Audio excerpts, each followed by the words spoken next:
Hello everyone, I'm Ashwani Kumar and today my topic is different kind of cyber security professionals. So जब हम क्या कहते हैं शुरू करते हैं कोई भी करियर या उसके हम देखते हैं उसके रिलेटेड कुछ भी, तो हम ये चीज़ पहले देख लेते हैं कि उसमें जॉब्स भी हैं या नहीं, या फिर हमें इसका आगे कोई स्कोप है या नहीं. So when you're talking about this cybersecurity domain, then of course we are having we are really having the many opportunities in India only. But I don't know that why the youngsters are really getting inspired from the black hat or kind of things. But I would like to promote the white hat and the ethical hacking, of course. So today I'm going to talk about the broadly categorized teams in the cybersecurity. That can be blue team, red team, and the forensic. That actually comes under the white hat or the ethical hacking kind of things.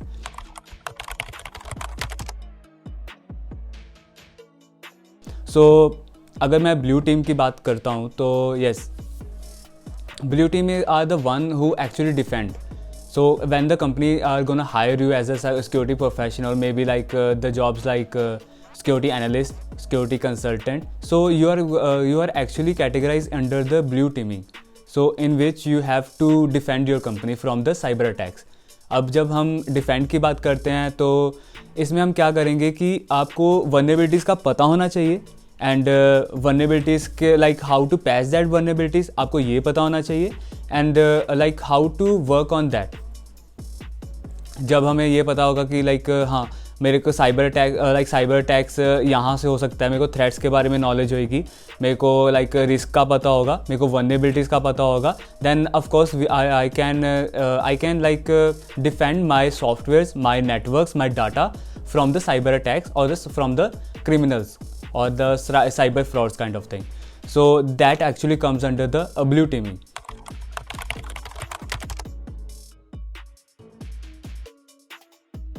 So again in the opposite way we are having the red teamers. So इसमें क्या करते हैं professionals जो कि we can say the company, वो वाली companies higher करती हैं जो एक्चुअल से बाहर से अटैक करती हैं so that they can protect.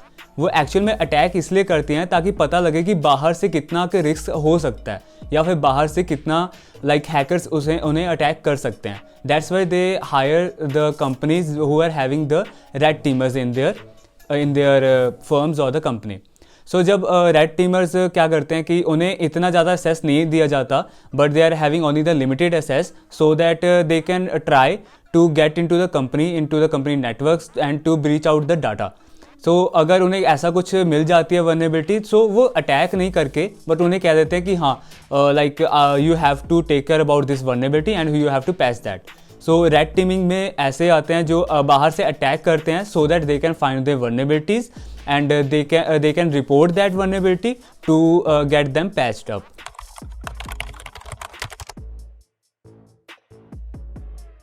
So next we are having the forensics. So ये एक्चुअली कंपनीज में ना काम करके कंपनीज में ना काम करके ये लॉ इन्फोर्समेंट में ज़्यादा काम करते हैं. You have seen the CBI in India, then may be another firms like this, like the police officers and many. So they actually work under the forensic department. तो उनका ये काम होता है कि अगर कोई भी साइबर अटैक हुआ है या फिर कुछ भी ऐसा साइबर फ्रॉड हुआ है या ऐसा कुछ हुआ है, तो साइबर क्राइम को डिटेक्ट करने के लिए उनके पास फॉरेंसिक टीम होती है जो कि डिजिटल फॉरेंसिक के पार्ट को ऑब्जर्व करती है. एंड देन उसमें क्या कर सकते हैं कि they are actually using some kind of really good softwares जो कि पब्लिकली अवेलेबल भी नहीं होते हैं. I can name one software like Oxygen. So वो बहुत हाईली पेड होता है but they are actually design for the forensic teamers. So उसमें क्या करते हैं फॉरेंसिक वाले कि येस दे आर गोना अगर आपके पास हार्ड ड्राइव्स है, ठीक है, और हार्ड ड्राइव को क्रिमिनल ने क्या किया कि उसने बर्न अप कर दिया और कुछ उसे डिस्ट्रॉय करने की कोशिश की और डाटा को काफ़ी हद तक नुकसान पहुंचाया. बट वो ब्लू टीमर और रेड टीमर इतना अच्छा उसे डिटेक्ट या फिर इतना अच्छा उसका बैकअप नहीं लेके आ पाते जितना अच्छा फॉरेंसिक टीमर्स कर पाएंगे. So that is actually a different kind of thing and actually related to the law enforcement and kind of things. So these all are actually categorized or are the kinds of the white hat professionals or the ethical which actually promote the legal things only. So इसके अलावा अगर मैं बात करूँ तो कुछ ऐसे भी होते हैं जो illegal activities को like करते हैं, and that are I would not recommend that, and I'm just making out this video for the educational purpose. So try not to get involved in that in the illegal kind of thing. So go only for the becoming the professional and come out as the bright professional in your future. Okay, thank you.